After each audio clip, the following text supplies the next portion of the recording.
Hello everyone. So today we are going to be making the snowball. As you can see here, the way that EQ8 assigned values for this, I'm not in agreement with. They should have just made a piece A and a piece B, because A and C are the same and B, D, E, and F are all the same. That's how I wrote the pattern, but if that confuses you, you can always refer back to the download PDF where you can cut out your templates for this pattern. I've already cut out my A piece. I'm going to cut out my B piece. I've pre-cut some strips, so we're going to be cutting from 2-inch strips, and we're going to be cutting from 3.5-inch strips. I'll let you know, because you're using your scraps, I don't think this piece is going to be enough, so I'll probably have to cut another one. So ideally what we want when we cut our pieces is when we lay these out, we do not want them to be like this. I do not want this edge and this edge to be a bias edge, because when we finish our block, we don't want this to have any unusual bias stretch, because it will distort the block. The distortion we want is we want it along this bias edge. So when you cut your scraps, if you're unsure of where your bias is, you can do a tug test. I know that by tugging on this is the selvage edge, and this is going to be the width of fabric edge, because there is a little bit of give and stretch on that. When you stretch on bias, I have just pressed this, and I'm going to pull on the bias, which is the diagonal of the selvage and the width of fabric. See how much that stretches? So we do not want that distortion to end up on our edge. So I'm having the best luck by just using my rotary cutter, however, when I cut using my templates. However, this time around, it might be a good idea to use a friction pin and to go ahead and mark your edge you're going to cut on, because I don't have a small rotary cutter. If you have one of the small millimeter rotary cutters, mine is a 45, you would need the smaller one. I think that's a 12.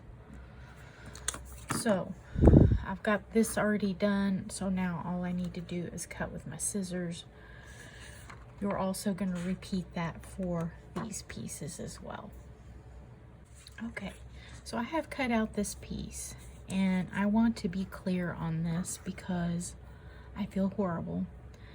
So I was creating PDFs and assuming the software I was using was creating the PDF in the exact format, in the exact scale of what it was created in EQ8, and it was wrong. So for any of you who have downloaded the two paper template patterns that I've provided, you need to go back and you need to re-download those. I have fixed those. Make sure when you print out your pattern, you go by the dimension of what I'm saying in the video. So piece B should be 3.5 inches square minus these cutouts. If it is not, you need to make sure that you're fitting it on the page and that you're scaling it correctly. And I don't know how to tell you how to do that, because there are so many different computers and operating systems. So hopefully you do not struggle with that. Hopefully it's just you click print and it works.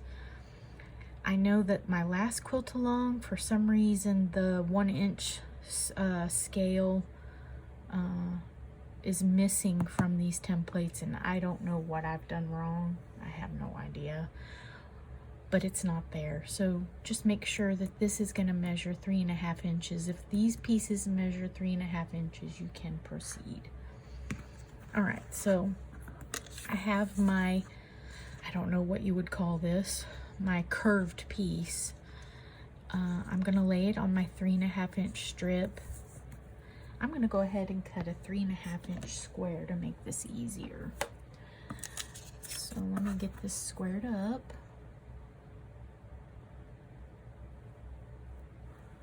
And because of light, I sometimes have problems with this. All right, 3.5.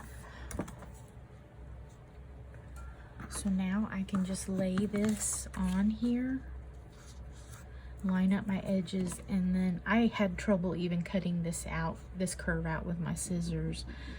So I'm gonna draw this with my friction pen, and then I will cut this out with my scissors. It's worked good enough, I can see it. So now I'm gonna cut this out.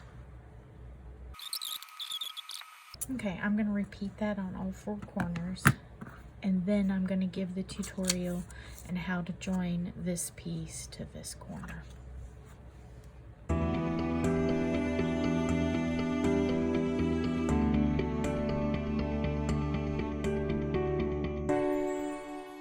Okay, this is a very, very small drunkard's path, so we are probably gonna struggle with this.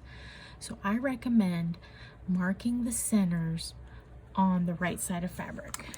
So I'm going to take and I'm going to fold this, and mind you, my edge is not perfect because it doesn't need to be. It's just cut on the line. If it's a jagged line, that's okay, because it's just the seam allowance. Okay, I have marked my center, and then I'm going to also mark my center on this one as well. I'm folding it, finding the crease, and then marking it with my friction pen.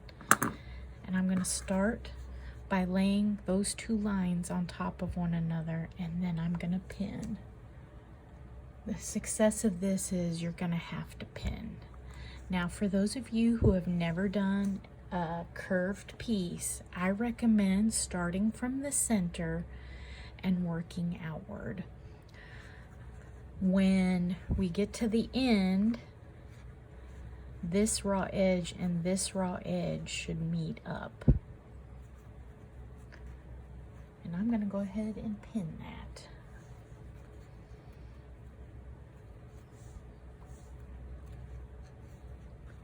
And this is very tiny.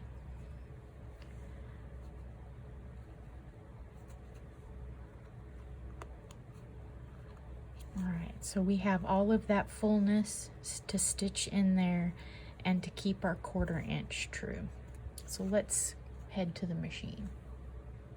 Okay, first thing I want to point out is I've pinned this edge, but look where this is now because it twisted. So I have not pinned that correctly. There, that's better. Now this edge is really tight. We're not going to worry about the fullness or anything on that edge. I want to come and put my needle down right on that line that I drew earlier. And if it helps you, you can draw the line on both sides of the fabric. So I'm going to line up my 1/4 inch. I'm going to drop my presser foot, and I'm going to, I'm going to put my needle in right there. I'm going to take that pin out. I know that that is true. Now when I sew, if you look, I've got to about right here to sew before I run into a problem with the raw edges not meeting. So I'm just going to sew. I'm going to take about 2 or 3 stitches. Sorry about that.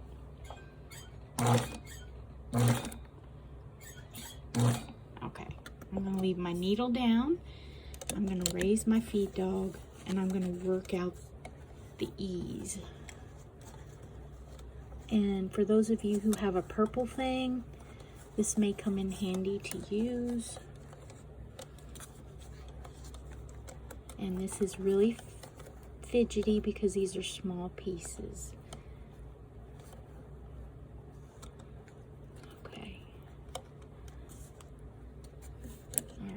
Got it to where I can take a couple more stitches.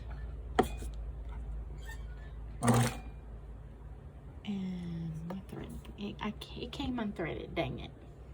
All right, because I popped a stitch, or sorry, my machine came unthreaded, I'm gonna go back before I ended, and I'm gonna bring my needle down. And I'm gonna make sure that my raw edge is even. And then I'm gonna take a couple more stitches.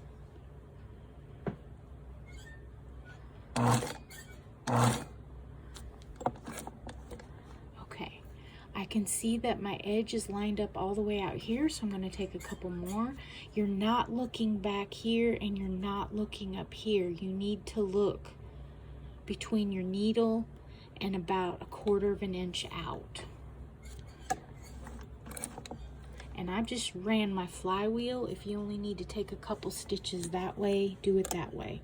Okay, I'm gonna raise my presser foot, and my pin came undone.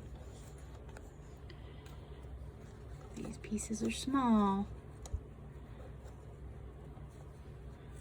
And it just doesn't look like it's gonna even up. Let's see how I did. Okay, I took 3 more stitches.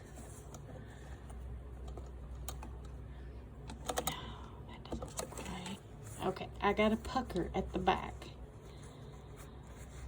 It is easing out. I'm gonna go ahead and pop out that last stitch. And I'm sorry, folks, this is a hard block.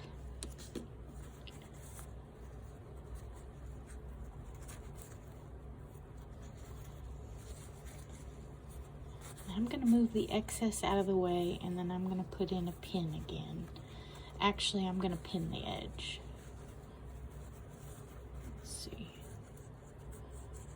Wanting, oh, I really boogered it up. Hang on, I'm gonna have to pop all those stitches. It stitched and pleated that, and it shouldn't have.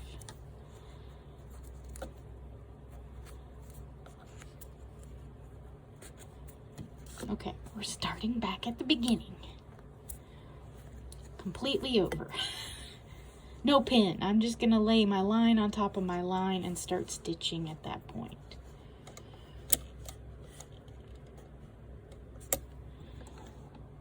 Came unthreaded again. Golly, some days it don't pay to get up. I cut my thread too short.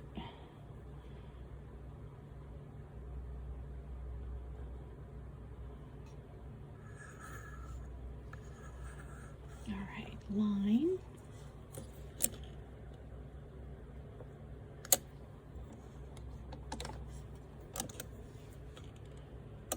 All right, I'm gonna take 2 stitches. And I'm just going to use my hand crank. 1, 2. Then I'm going to move my top piece and twist my bottom piece. And I'm going to keep my 1/4 inch lined up. Not all the way out here, but back here where my needle is. And I'm going to hand crank it a couple more times. And when I see them separating, I'm going to twist my bottom piece and move my top piece.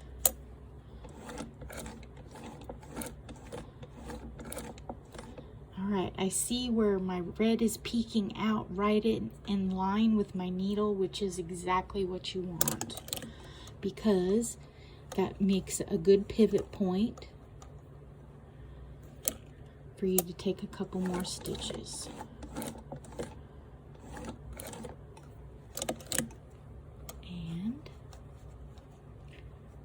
Looks like we'll be doing some trimming.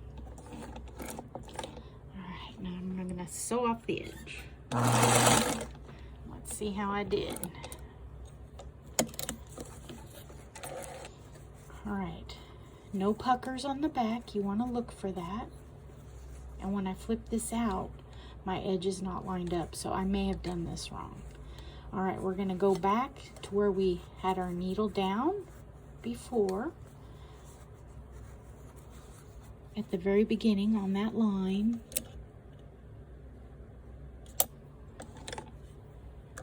And then this time we're going to pivot the bottom piece and move the top piece. I'm going to take a couple stitches. And then I'm going to pivot this out of the way. I'm going to match my raw edge, keeping my 1/4 inch. I'm going to take a couple stitches.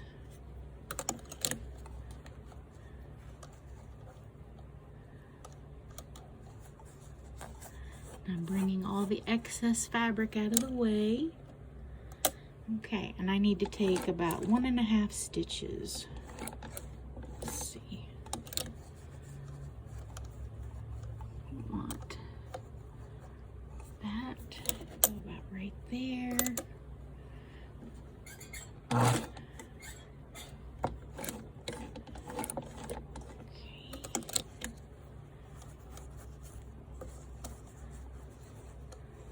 And if you have a purple thing, this would come in big handy for that. Okay.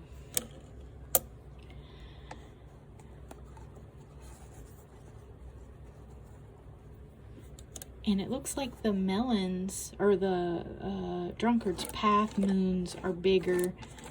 So there's a fudge factor on this. So if you start at the edge, you can so do that. Looks like this is my first one. And let's see.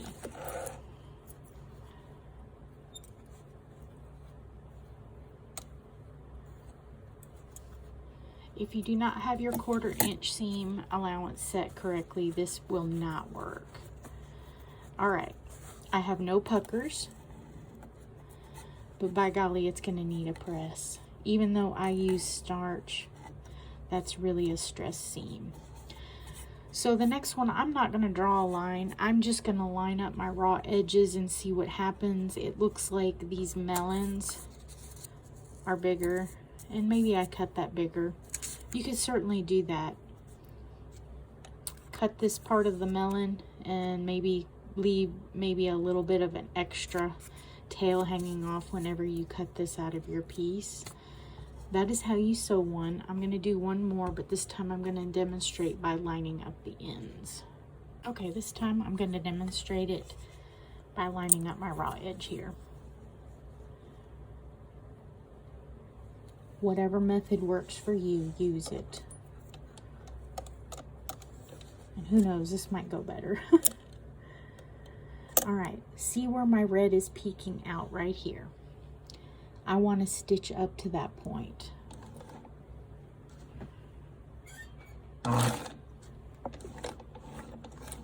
Okay, I'm going to go ahead and take a stitch past. And then I'm going to rotate. So I've turned my top piece, but I've kind of left my bottom piece alone. I'm going to hand wheel it. I'm going to take an extra stitch just past where my 1/4 inch is lining up with this.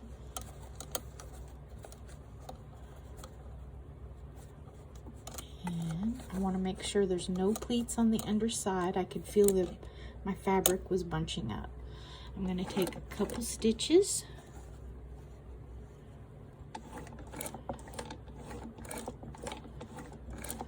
All right, I'm just past, my red was just peekabooing out. So I just took an extra stitch, lift my needle, and just barely move it again. Take a couple more stitches. And I've just taken a stitch past where my red's peeking out to where it's going to allow this to pivot. Okay, I'm going to make sure that there's no puckers. Take a couple stitches. I'm right past where my red's peeking out, so I know I need to pivot. Realign. Notice this edge doesn't move very much. It's the pieces moving around to get that.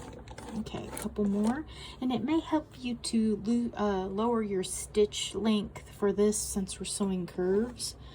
Okay, I see it peekabooing. I'm going to take an extra stitch to where my needle is lined up right where that red's peekabooing out. Okay, I'm going to take a couple more stitches And it may be feasible that you may have better luck hand sewing this. You could certainly do that. Hand sewing, bleh. Okay.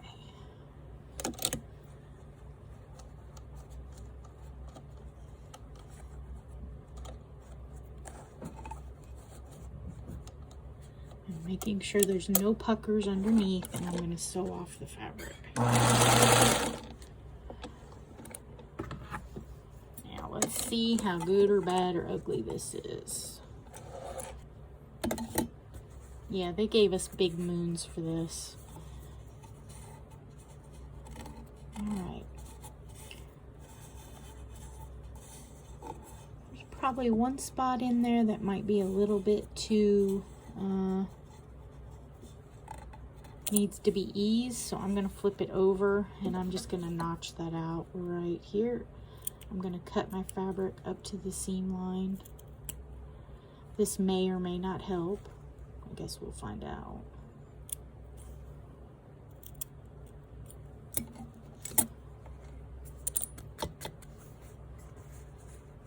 Okay, it didn't really help.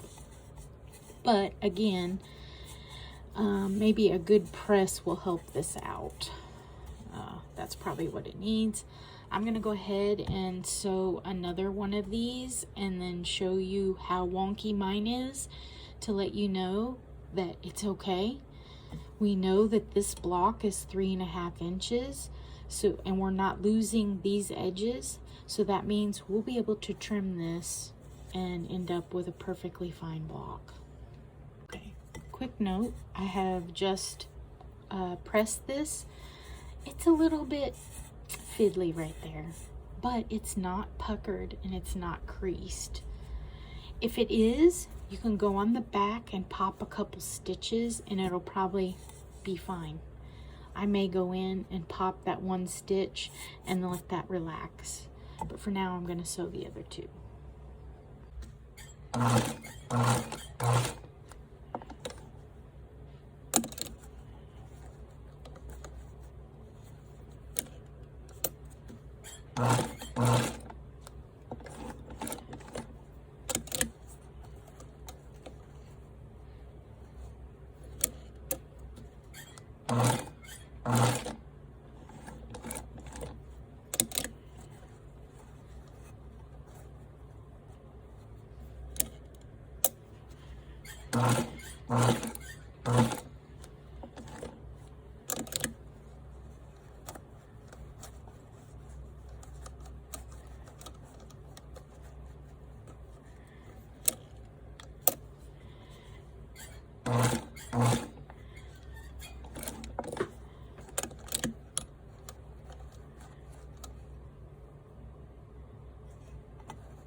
Okay, so I have this made and I need to come and I need to trim it down to 3.5 inches square. I'm going to repeat this process for using the neutral in the body of this and then the moons or the snowballs on the red. And I'm going to do that. I'm going to make 2 of these and then 2 of its opposite. So we're going for 3.5 inches square. And wait a minute.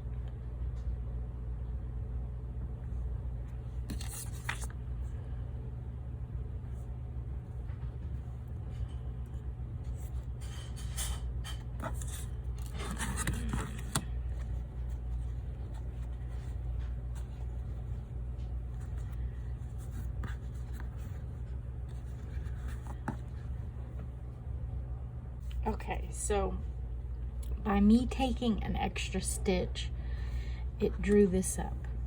So this is not 3.5 by 3.5, but I'm going to use it because I've put all the work into it. So So I'm gonna fudge this whenever I sew it together. The good news is your moons are big, so you'll have some fudge room.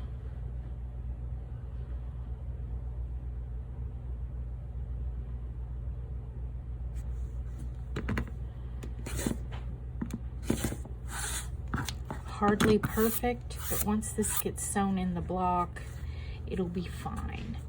And I may go in and I may pop. That's one of the stitches I think I need to pop. So we'll do that now. Just gonna pop it right there.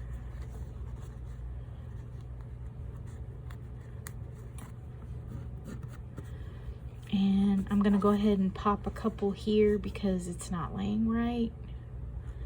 Pop one there.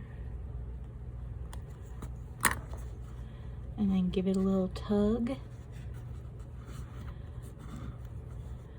And what I'm wanting is I'm wanting this stretch that's happened to go away.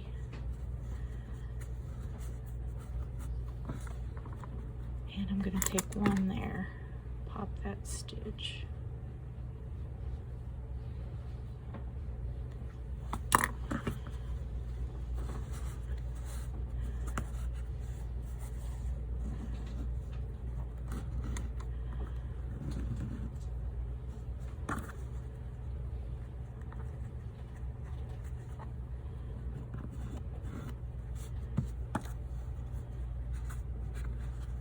Take it back to the iron and see if I can press that out.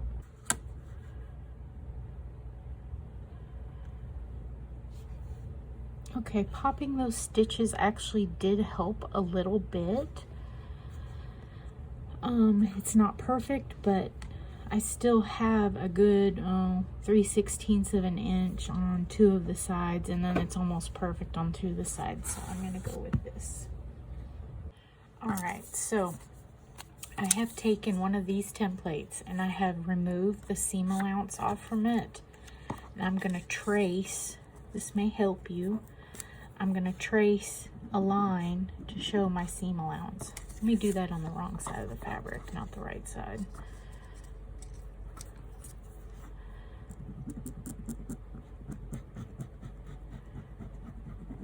Okay, when I load this into my machine, when I bring my needle down, my needle should come down right on top of that. It may be that my seam allowance is off. Okay, by drawing the line, I did notice that I was about 2 stitches too far this way. So I was able to stitch right on top of the line. So I highly recommend that if you're making this, you may try that. I still have a little bit of ease that I need to ease in. Yeah, let me pop that stitch. It gathered on the back.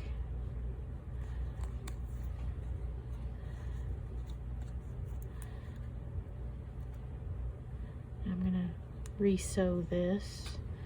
It may take you less long to align this with needle and thread.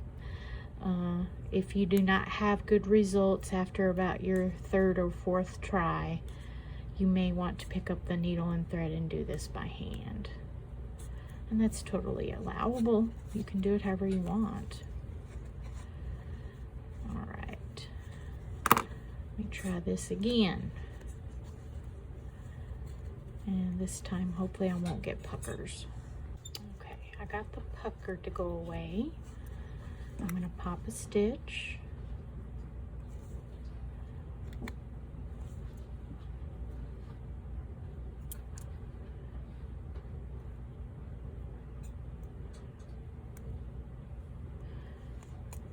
And then I'm going to notch this.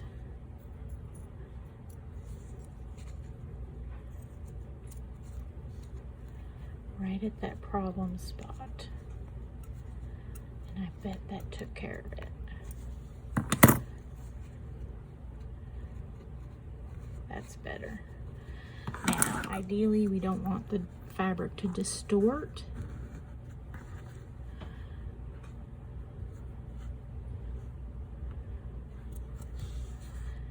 And it has drawn in a little bit. I think the next one I'm going to demonstrate on how to hand sew this because these pieces are so small. This is very difficult. All right, for hand sewing, I went ahead and drawn my 1/4 inch seam line, and this is going to help me stay on track. And I'm probably going to start at this end. And needle and thread. I'm going to make a knot. I've licked my finger, wrap it around my finger, roll it off my finger, and pull a knot.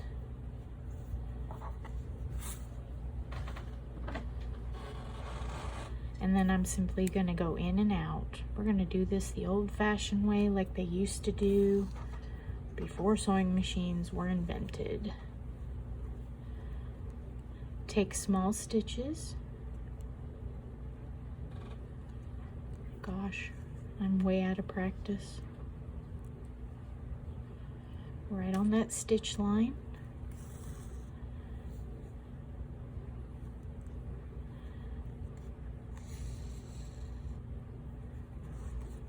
Alright, and I need to position my fabric.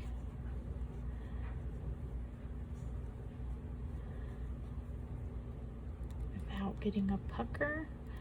And I'm gonna take a very small stitch.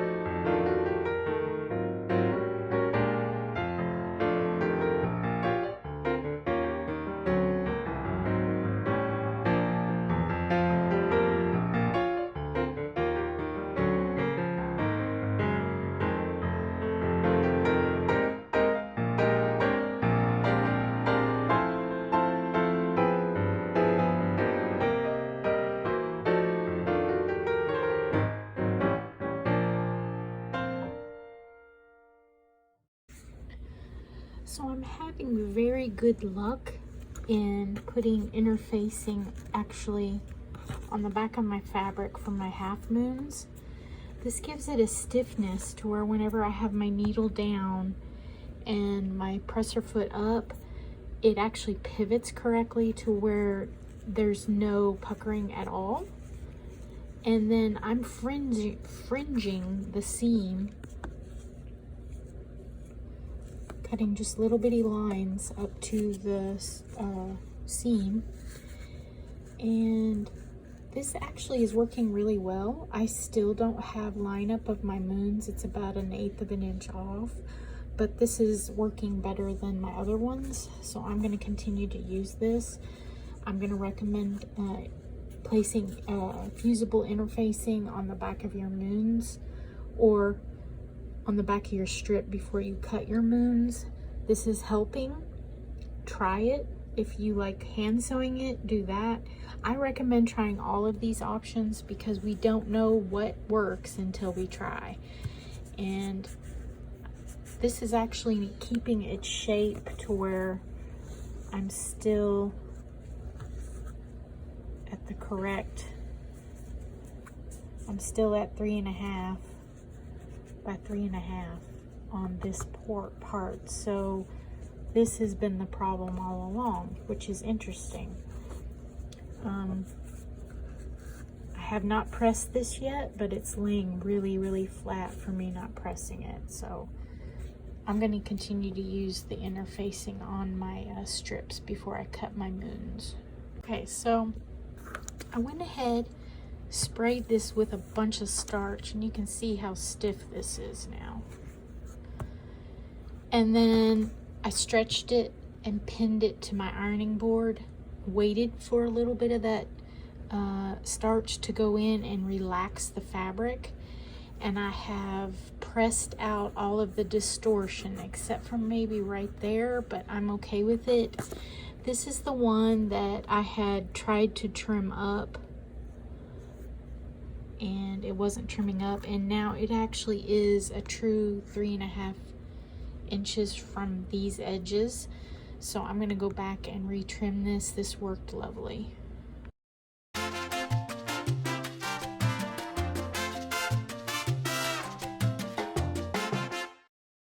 Okay, so I have my 4 less than 3.5 inch blocks, but I'm gonna make this work. When I fold these over, obviously they're not gonna be true, and I'm just gonna make note where I need to sew my seams, and I'm gonna fudge these. For those of you who are doing this, if you only want to make one of these blocks, make one and then sew a sashing around it to make it 6.5. Or if you've made 2, just put some blank fabric here and here and make you a 4 patch. This was the difficulty level of this was very high, and I'm very disappointed in this pattern, and I apologize to all of you. If you do not want to do this block, substitute a block of your choice. This one was very hard. Okay, this was probably the hardest block of my entire life. I have sewn many Drunkard's Path, but I have never ever sewn anything on this small a scale. As you can see, this seam meets up pretty good. This one does not. That one does not. Nope. Yes. Yes. The good news is all the wonky edges will be hidden in the seam allowance, and this actually does measure 6.5 by 6.5. You can fudge these seams and make it measure if you come up just a little bit short.